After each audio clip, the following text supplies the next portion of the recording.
Les vierges l'ont vue et l'ont dite bienheureuse. Les reines et les concubines l'ont louée.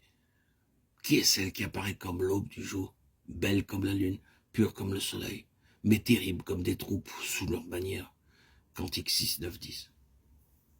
Tous ceux qui les verront les reconnaîtront pour la race que l'Éternel a bénie. Ésaïe 61, 9. Cachée dans l'anfractuosité du rocher, celle qui est membre de l'épouse a eu une révélation de l'agneau dans la gloire. Exode 33, 22. Il a fait passer devant elle toute sa bonté. Elle en a été illuminée, de sorte que ceux qui l'entourent la décrivent telle qu'ils la voient, en Christ. Sans qu'elle ait ouvert la bouche, ils glorifient Dieu à cause d'elle. Et disent, qui est celle qui apparaît comme l'aube du jour? Car ils discernent son union avec celui dont l'aurore est un symbole avec le premier-né d'entre les morts. Qui est-elle?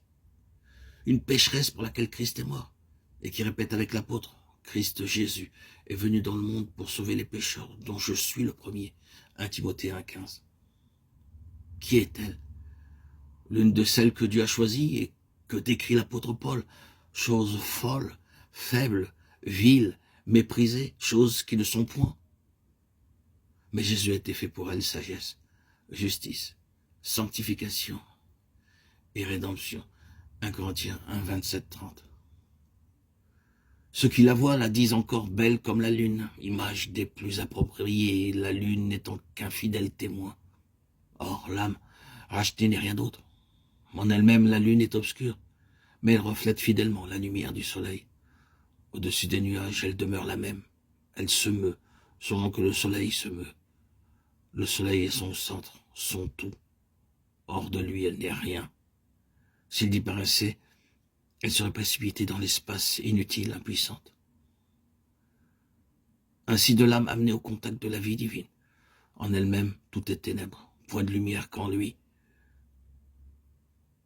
Mais se reposant sur le soleil céleste, son centre, son tout, elle poursuit sa course avec lui, dans une absolue dépendance par-delà les choses de la terre, et malgré elle, l'âme tournée vers lui veut ne plus se mouvoir qu'à sa suite, dans le chemin où il la veut. Clair comme le soleil, ou pur, disent ceux qui voient la Soulamite, mettant ainsi l'accent sur les paroles du bien-aimé, Cantique des Cantiques 6, 4. Agréable, comme Jérusalem. Car la principale caractéristique de l'épouse citée, c'est la transparence. Au milieu d'elle est la gloire de Dieu. Sa lumière est semblable à une pierre très précieuse, transparente comme du cristal. La gloire de Dieu l'éclaire et l'agneau est son flambeau. Apocalypse 21, 11, 22. La Soulamite n'est pas consciente que la lumière de Dieu brille sur elle, qu'elle la reflète. Si elle regardait en elle pour vérifier ce qu'on dit d'elle, tout deviendrait ténèbres.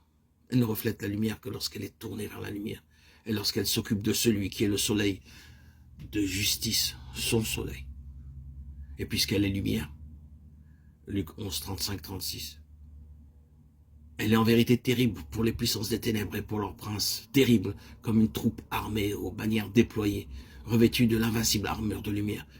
Elle est dans la compagnie des rachetés, dont il est écrit qu'ils ont vaincu l'adversaire par le sang de l'agneau et qu'ils n'ont point aimé leur vie jusqu'à la mort.